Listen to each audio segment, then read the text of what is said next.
Então, nós estamos falando a respeito da doutrina da eclesiologia. Todo mundo já está craque em eclesiologia? Todo mundo já sabe exatamente quais são os ensinamentos a respeito dessa doutrina tão importante? Não ainda, então vamos ter que começar tudo de novo aqui, irmãos. A essa altura nós já deveríamos ter pelo menos uma boa base. O ponto aqui importante de sabermos é o seguinte: a igreja não é algo inventado pelos homens. A igreja foi fundada por Jesus. Sendo assim, a igreja não é uma mera invenção humana. E por isso nós precisamos, por isso nós precisamos aprender a respeito daquele que inventou. Da mesma forma é o casamento. Hoje, da maneira como nós vemos as pessoas falarem em casamento, elas deturpam os princípios e meios e propósito pelo qual o Criador do casamento fez. Seria a mesma coisa que dizer para uma pessoa que inventou algo e a pessoa dizer, olha, eles estão usando de maneira errada. Por exemplo, quando você compra uma coisa, eles dizem para você tem 2 anos de garantia, 1 ano, 3 anos, 5 anos, desde que não tenha mau uso. Se tiver mau uso, a garantia vai por água abaixo. Então, a mesma coisa acontece com o casamento e acontece com a igreja. Se nós tivermos um molde de igreja que não é bíblico, nós teremos problemas a respeito do que vai acontecer.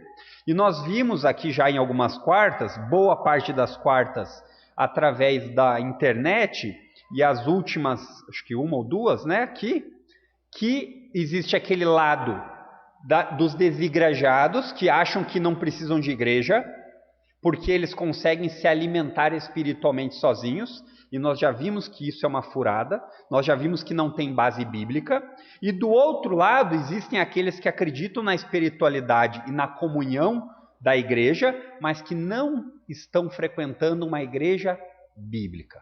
E por não estarem frequentando uma igreja bíblica, o conceito de eclesiologia de igreja é completamente deturpado.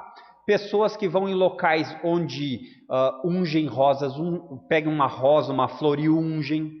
Aqui alguns irmãos eu sei que já levaram um sal ungido em outros lugares que foram, né? E acontece isso porque falta clareza. Como diria o Dr. Martin Lloyd Jones, a maioria dessas pessoas pode estar sincera, mas sinceramente errado. Tá bom? Então nós chegamos a um período aqui, uma parte, em que nós estamos tratando da sublimidade da igreja. A sublimidade da igreja, nós vimos que é uma palavrinha que nós não usamos muito, o pastor Fernando usou com muita propriedade quando foi falar nesse último sermão do domingo, que diz respeito àquilo que o Novo Testamento fala sobre a igreja, que dá essa característica de sublimidade, que é uma palavra usada para algo que quase transcende o normal, algo que é de uma forma majestosa, algo que é considerado, que deveria ser prestado atenção, dizer assim, nossa, que maravilha. Por que isso? Porque isso está constituído a respeito daquilo que Jesus fez, das verdades que nós vemos no Novo Testamento a respeito da igreja, e não a respeito do que nós achamos sobre a igreja. Falamos então até aqui quantas verdades bíblicas sobre a sublimidade da igreja? 1, 2, 3, 5, 8. Então hoje nós vamos falar da 9ª característica. A 9ª característica que diz a respeito da sublimidade da igreja. Eu gostaria de abrir a Bíblia com vocês na carta de Paulo aos Efésios. Efésios capítulo 5, versos de 25 a 27. Sem a luz fica melhor. Vocês querem testar com a luz ligada para ver se enxergam? Tá bom assim. Então não tem ninguém dando amém antes do tempo, né? Sabe que daqui a pouco os irmãos começam a abrir a boca, daquela bocejada e vão colocar a culpa no expositor, né? Então, aqui nós temos um texto bíblico que diz quando nós falamos a respeito de encontro de casais, nós usamos normalmente esse texto porque ele faz um contraste muito forte entre um casamento com a ideia de Jesus e a sua igreja. Então ele diz assim, verso 25: Maridos, ame cada um a sua esposa como Cristo amou a igreja. E o que ele fez? Ele entregou a vida por ela. Então aqui nós já temos uma boa característica sobre a sublimidade da igreja. A igreja não é uma coisa qualquer. A igreja ela tem o cuidado de Jesus de tal forma que Jesus fez algo por ela. E o que foi que Jesus fez por ela? Deu a sua vida. Então agora você parte para a comparação. Isso ajuda muitas vezes na meditação. Pense em alguém que você ama e pense em você tendo que dar a vida por ela. Então provavelmente alguns aqui, principalmente as mulheres, iriam pensar nos filhos. Deveriam pensar nos maridos. Mas tudo bem. Então quando você pensa nisso, você diz, mas eu daria a vida pelo meu filho. Agora pense numa pessoa sem merecimento da sua parte. Uma pessoa que você olha para ela e despreza ela porque talvez ela seja mentirosa, porque talvez ela não valorize a você, porque talvez ela não dê o cuidado que ela deveria dar para aquilo que você valoriza. Assim são as pessoas diante de Cristo. Assim somos nós diante de Cristo. Não existia merecimento para que Jesus olhasse para você ou para mim e dissesse assim, não, pelo fulano esse merece que eu morra. Nós pensamos assim. Jesus não pensa. Então aqui nós vemos uma característica que traz sublimidade para a igreja. O valor que Jesus deu à igreja a ponto de dar a sua vida. E aí ele continua dizendo no verso 26, a fim de torná-la santa, purificando-a ao lavá-la com água por meio da palavra. Então nota que Jesus ele não salva apenas para salvar, ele salva com um propósito. Então aqui dá para a gente lembrar que é assim, talvez quando você pensar na dificuldade entre ser salvo pela graça e as minhas obras, pense assim, você foi salvo sem merecimento, por Deus, para as boas obras. Então você foi salvo por Deus para as boas obras. Então você não é salvo por as boas obras não sobem. A salvação desce do alto, alcança você, e a partir de que ela lhe alcançou, ela é para você ser diferente. Aqui o que o texto diz, a fim de torná-la santa, a fim de purificar por meio da palavra. A ideia aqui é que nós somos salvos por Deus para sermos diferentes. Deus não salva as pessoas para elas continuarem vivendo da mesma forma que viviam antes de serem salvas. E aí você entra em todas as áreas da sua vida. Na sua área financeira, no relacionamento com as pessoas, no linguajar. Nada é isolado, porque Jesus diz que nós somos um todo. Então não é apenas mudar o linguajar para o linguajar evangélico, mas é mudar o linguajar e a maneira de pensar. É mudar a maneira de se comportar. E aí ele continua dizendo, verso 29, assim o fez para apresentá-la a si mesmo como igreja gloriosa, sem mancha, ruga ou qualquer outro defeito, mas santa e sem culpa. Então, quando Jesus deu a vida por nós, pela igreja, nós já podemos nos apresentar diante de Deus e dizer assim, nós não somos mais culpados, nós somos declarados justos, justificação. Mas Jesus fez isso para que nós pudéssemos chegar naquele dia, diante dele nos apresentarmos igreja santa. E aqui nós vemos a divisão clara sobre aqueles que continuam vivendo da forma que querem e aqueles que aprenderam através do texto bíblico, através do que nós vemos o apóstolo Paulo dizendo, do comportamento cristão. Então, nós podemos ver que a igreja, ela é objeto do quê? De Jesus. Objeto do... Ali está no primeiro verso. Do amor. Ele deu a vida pela igreja por amor. Só que um amor imerecido. Nós muitas vezes temos a realidade do amor por merecimento. Não é verdade? E quando eu digo aqui amor por merecimento, é a nossa afinidade com as pessoas. Nós temos afinidade porque se a pessoa me trata mal, eu não quero estar perto dela. Não é verdade? É natural. Só que nós devemos nos lembrar que se Jesus nos perdoou e nos amou sem nós merecermos, a equação é, se somos seus seguidores, devemos amar e perdoar as pessoas sem elas merecerem. O ponto de partida, o alvo, começa em Jesus, não em nós. Por isso, tantas vezes é difícil perdoarmos, porque o nosso perdão pelas pessoas começa em nós.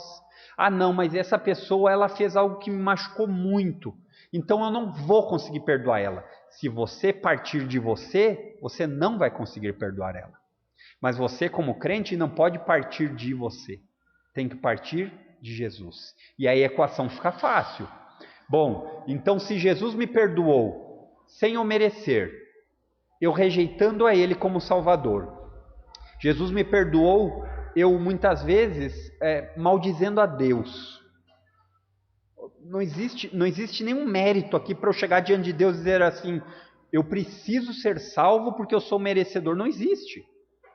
Sendo assim, a equação de você perdoar fica moleza. Talvez seja duro porque nós não queremos trocar o ponto de partida. Nós resistimos. Não, mas olha, eu entendi, irmão, o que você está falando. Nós devemos começar em Jesus. Mas para aquela pessoa, nós colocamos o mais.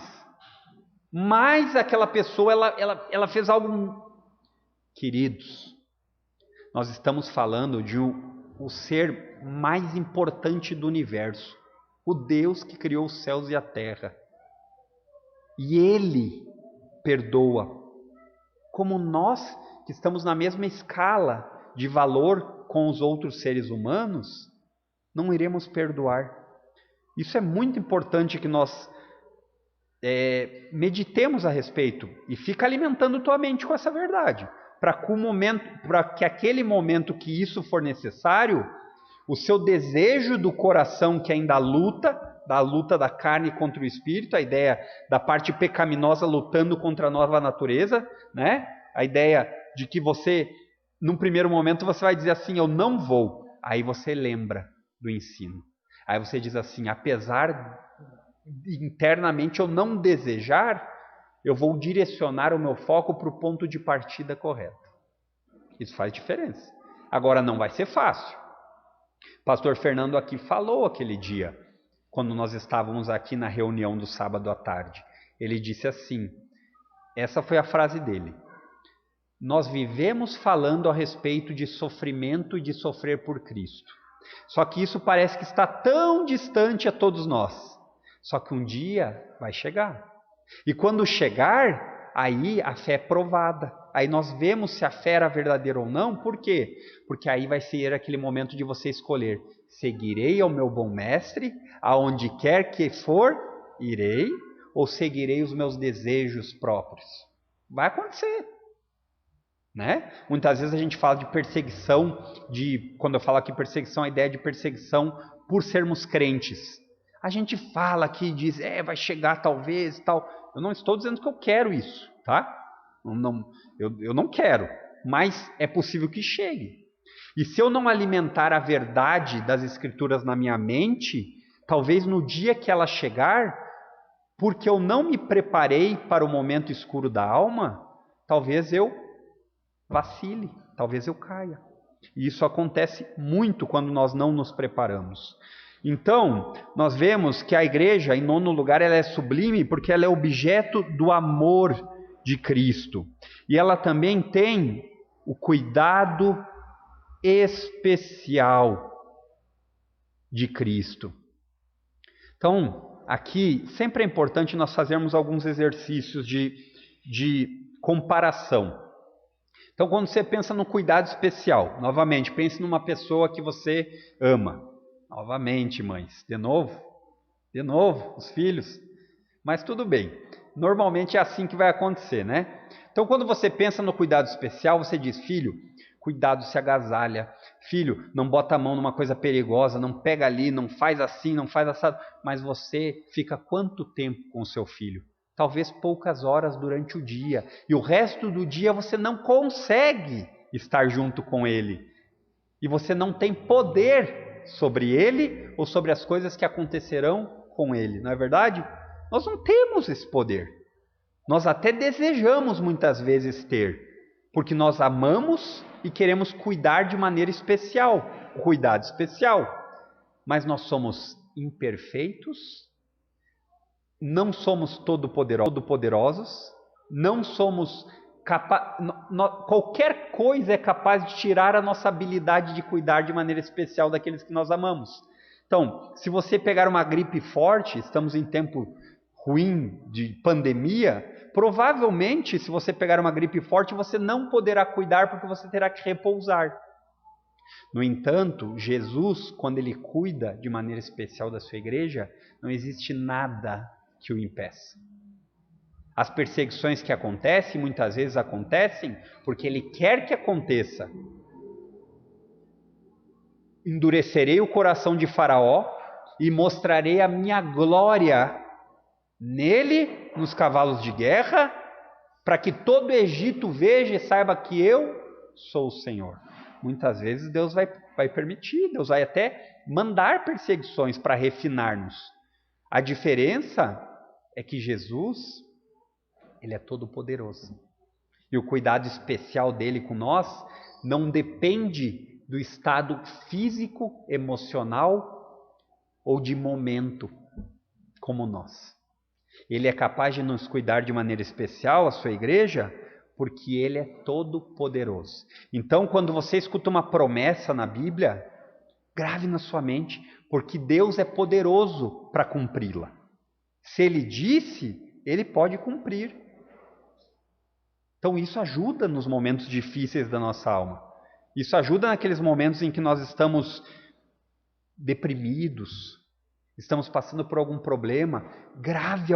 Eu tenho feito isso com as crianças, agora nós não conseguimos mais por conta de não nos reunirmos, mas memorize promessas da Bíblia, para que naquele momento em que você estiver passando por dificuldade, você possa lembrar. Seja o Salmo 23, o Senhor é meu pastor e nada me faltará, que seja ele. Mas um crente que não tem em seu arsenal muitas armas, é possível que logo esgote. É possível que você ache que não é suficiente apenas uma. Sendo que é suficiente apenas uma. Mas quanto mais, muitas outras. É a mesma ideia de uma pessoa que quer cozinhar e nunca coloca uma pimenta, é só o sal. Vai comer. Mas quando você tem mais temperos para colocar, as coisas ficam mais gostosas. Não é verdade? Imagine você ter, com algumas exceções, né, irmão? Aí não é parâmetro, né? Mas, via de regra, se você tiver no seu arsenal uma meditação de salmos para cada momento da sua alma difícil, dificilmente você vai ser abalado de uma forma em que você não possa ser confortado ao mesmo tempo. Tá bem, irmãos? Então vamos seguir para o nosso 10º motivo pelo qual a igreja é sublime, pelo qual essa verdade deve ficar gravada bem claramente dentro de nós. E assim, irmãos, isso que nós aprendemos é demonstrado na prática. O que eu quero dizer com isso? Isso aqui é uma demonstração de que nós estamos entendendo a sublimidade da igreja. Eu não estou dizendo que as pessoas não possam faltar um culto, não. Mas eu estou dizendo que quando nós valorizamos aquilo, nós nos esforçamos para estar lá. Eu sempre gosto de fazer comparações para que eu possa pregar a mim mesmo em primeiro lugar. Então imagine que você foi convidado para uma festa. E aí nessa festa existem pessoas importantes lá. Pessoas que você gostaria de ter relacionamento. você vai se esforçar para estar nessa festa. E estar na igreja é estar com pessoas importantes para o seu relacionamento. E com a pessoa mais importante que você poderia ter um relacionamento. Se isso não é motivo de nós nos esforçarmos, e essa é a palavra, porque muitas vezes exige esforço, eu sei, não sei o que seria. Então, em qual lugar nós estamos? 10º. E aí pararemos por aqui. A sublimidade tem só mais 3, tá, irmãos? Pois nós vamos dar sequência aí. Então, eu gostaria de abrir com vocês a primeira carta de Paulo a Timóteo, capítulo 3, verso 15.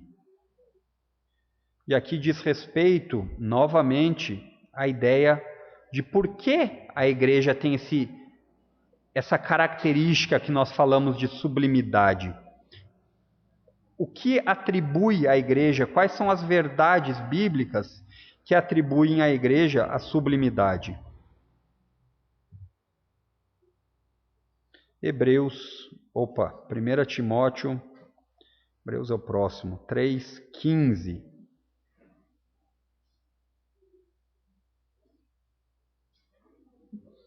Aqui nós temos Paulo escrevendo a quem? Para quem Paulo está escrevendo essa carta? Timóteo. E Paulo está instruindo Timóteo, seu filho amado na fé, a respeito das verdades sobre a igreja. Ele fala várias verdades sobre a igreja. E aí ele diz, no verso 15, ele começa o 14 dizendo assim, olha, eu quero muito vê-lo em breve, mas eu estou escrevendo essas coisas, aí ele diz no verso 15, para que se eu demorar, você saiba como as pessoas devem se comportar na casa de Deus. Ela é a igreja do Deus vivo, coluna e alicerce da verdade. Então você nota que esse texto, ele diz a respeito de que na igreja precisa ter uma conduta, precisa ter um comportamento e precisa, acima disso ainda, saber qual é a estrutura da igreja. A estrutura da igreja aqui que ela diz é que ela é a coluna e o alicerce da verdade.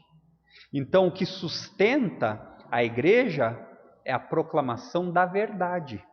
Então, uma igreja não deve ser um lugar onde as pessoas vêm para contar piada. A igreja não deve ser um lugar onde as pessoas vêm para dar palestra motivacional. E não me entenda errado, a Bíblia é cheia de motivação. Mas o objetivo que começa é em Deus. Porque dele, por ele e para ele são todas as coisas. A ele a glória. Amém. Então, esse é o ponto. Muitas pessoas usam a igreja como palanque político. Nós temos visto isso no nosso Brasil. Infelizmente, nós vemos várias igrejas que estão usando da política para ficarem ainda mais poderosas. Nós não dividimos a mensagem principal da igreja com política. Você não vai ver pessoas vindo aqui na frente, no púlpito, para pedir voto. Você não vai ver isso. Isso não vai ser permitido. Por mais bem intencionado que essa pessoa possa ser. Eu não estou dizendo que nós não devemos participar de alguma forma com a opinião política. Não é isso. Mas o que eu estou dizendo é, a igreja tem a função de ser o quê? Está dizendo o texto aqui. A coluna e o alicerce da verdade de Deus. Porque nós não somos utópicos, irmãos. O que é utopia? É acreditar que existe alguma coisa que vai ser levada ao ponto máximo e vai melhorar o resto. O que eu estou querendo dizer com isso? A política não vai salvar o mundo. A política não vai. Boas práticas sociais não vão salvar o mundo.